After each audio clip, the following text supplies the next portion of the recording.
menyikapi banyak peristiwa yang terjadi di dalam negeri yang membuat masyarakat itu semakin tergerus rasa kepercayaannya atau social trust atau public trust. Ini ada pelajaran yang menarik yang pernah disampaikan oleh beberapa ahli, diantaranya Francis Fukuyama dan lain-lainnya.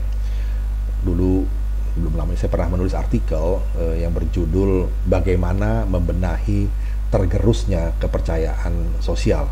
Nah, ini sekedar berbagi, kiranya bisa menjadi perspektif bagi kita bersama.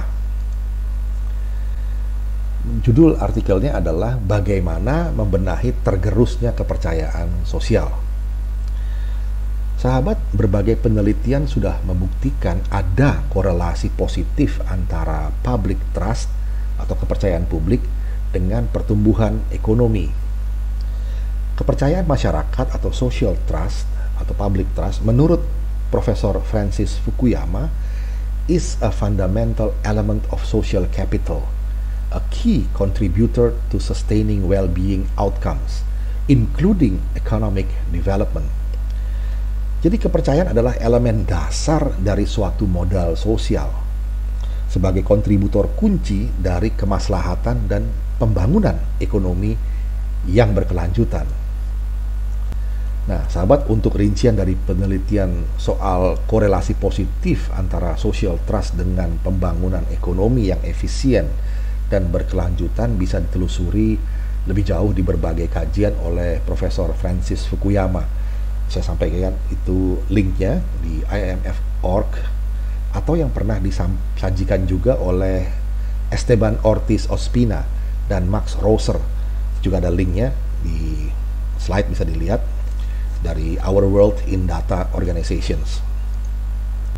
Nah, di sini kita akan langsung saja ke usulan dari Christine M. Lord. Beliau adalah Presiden dan CEO dari IREX, International Research and Exchange Board, sebuah lembaga global dan nirlaba yang bergerak di bidang pendidikan dan pengembangan, tentang bagaimana membenahi tergerusnya kepercayaan sosial. Nah, kajian beliau ini bisa dilihat di laman Stanford Social Innovation Review. Itu ada linknya di ssir.org. Nah, di sini dalam video ini, dalam artikel ini, saya hanya menyampaikan saduran dari kajian dari Christine M. Lord ini yang disadur secara bebas dan secara ringkas saja untuk perspektif kita bersama. Begini, sahabat, biang kerok terbesar yang merusak kepercayaan publik atau social trust tidak beda dengan perkiraan kita. Katanya begini, public and private sector corruption, poisonous public rhetoric, government's inability to provide essential security and human services, breakdowns in the rule of law, rising economic inequality, perceptions that neither individual voices nor votes matter, and the sense that elites and the powerful have rigged the system, all systems, to benefit themselves. Singkatnya KKN lah, soal ketidakadilan sosial dan politik dinasti. Termasuk iklim media dan media sosial yang bergejolak tanpa kompas moral telah ikut menyebarluaskan kebohongan, ketakutan, dan akhirnya memecah belah publik. Manakala kepercayaan publik itu tipis, mereka juga cenderung enggan patuh pada aturan-aturan. When citizens lack trust, they are less likely to comply with laws and regulations, contribute to economic vitality, resist the appeals of demagogues, or support their neighbors. They are less likely to create and invent. Kan repot jadinya. Dalam kajiannya, Christine M. Lord menyampaikan 6 jalan atau cara untuk membenahi terpuruknya social trust ini. Pertama, make sure institutions are effective and deliver real benefits to people, for people. Pendekatan kelembagaan yang harus dipastikan berjalan efektif dan terasa manfaat langsungnya oleh masyarakat. Contohnya, lembaga penegakan hukum lembaga kesehatan masyarakat, sekolah negeri, pekerjaan umum, dan setiap Pemda menjalankan tupoksinya yang langsung dirasakan nilai kemanfaatannya oleh rakyat. Ini bagian dari meraih kepercayaan lewat kinerja. Kedua, develop future leaders who work for the greater good, not for themselves. Upaya yang jelas terprogram dan terlihat dalam mengembangkan kader kepemimpinan untuk masa depan. Ini memberikan harapan pada publik. Setiap negara dimanapun mesti mengembangkan manajemen talenta dalam kepemimpinan, memberi kesempatan berkembang pada generasi mudanya tanpa nepotisme atau politik dinasti, semata-mata kompetensi dan kinerja. Sahabat, dalam era globalisasi seperti ini, jangan sampai talenta yang bagus malah tersedot keluar, yang disebut dengan istilah brain drain. Ketiga, strengthen accountability and transparency. Perkuat akuntabilitas dan transparansi. Ini kunci keberhasilan meraih kepercayaan, di mana sekaligus manajemen risiko atau risk manajemennya terkelola dengan baik karena diawasi langsung oleh publik. Soal lama tentang KKN, korupsi, kolusi, dan nepotisme masih gawat dan sangat berat menggayuti kinerja pemerintahan, pusat maupun daerah. Akuntabilitas dan transparansi adalah jalan keluarnya. Keempat, engage citizens in solving community and societal challenges. Pendekatan partisipatif dengan melibatkan masyarakat untuk ikut memecahkan problematika bersama.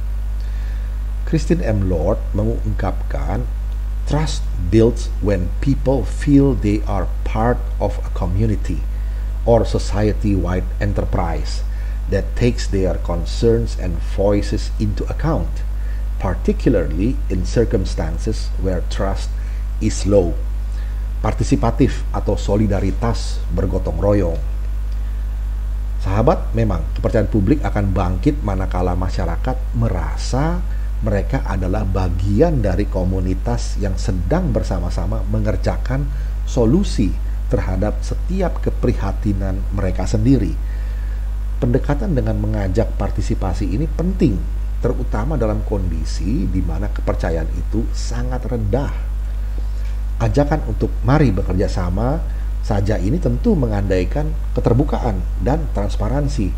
Misalnya, mengajak masyarakat untuk sama-sama mengawasi pengelolaan anggaran daerahnya masing-masing. Yang kelima, strengthen social inclusion. Pendekatan mendayagunakan segala potensi masyarakat yang plural. Katanya, when people feel they are blocked from opportunities because of their gender, race, age, ethnic, or religious group, disability, or other reasons, it is hard to expect them to trust the institutions they feel are marginalizing them. Nah, ini diskriminasi. Diskriminasi telah mereduksi banyak kesempatan partisipasi positif, yang terjadi malah detrimental terhadap sinergitas. Sektarianisme di banyak negara telah jelas-jelas melumpuhkan pemerintahan dan menggagalkan upaya mencapai kemakmuran ekonomi. Keenam, establish real commitment. Dari kelima langkah di atas, langkah keenam inilah yang membuat semuanya bisa terangkum dan jadi kenyataan. Komitmen, bukan komat kamit. Mesti dikerjakan, bukan sekedar omdo atau omong doang.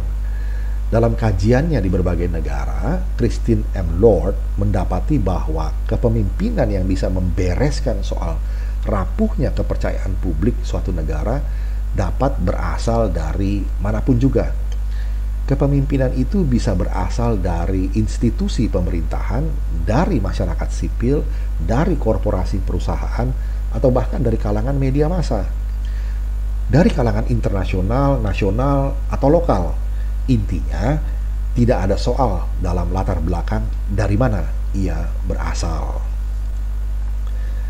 Bahkan gerakan akar rumput pun bisa memicu perubahan juga. Katanya, citizens can organize and drive grassroots change.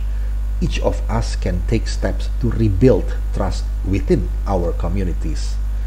Kita sebagai masyarakat sipil juga mesti menuntut pemerintahan yang kita dukung lewat pemilu dan lewat pajak, agar semua perilaku bisa transparan dan akuntabel, sehingga pada ujungnya berkontribusi membangkitkan social trust. Sahabat, social trust adalah juga suatu sistem imunitas masyarakat. Komunitas bangsa yang tidak menjalankan hal-hal di atas tadi akan rentan terhadap krisis. Misalnya dalam menghadapi krisis kesehatan nasional yang merambat ke krisis ekonomi, jadi krisis sosial dan politik, sampai jadi kristal atau krisis total, bisa ambyar. Kita berharap itu tidak terjadi. Tapi kalau cuma berharap saja, ya tidak cukup. Harapan itu bukan suatu strategi, itu tujuan yang mesti dicapai lewat strategi dan aksi. Demikian sahabat, perspektif kita mengenai bagaimana membenahi tergerusnya kepercayaan sosial. Moga-moga bisa menjadi masukan dan sekedar bahan pemikiran dan juga referensi untuk kita bertindak ke depan. Kita jumpa lagi di session berikutnya. Terima kasih.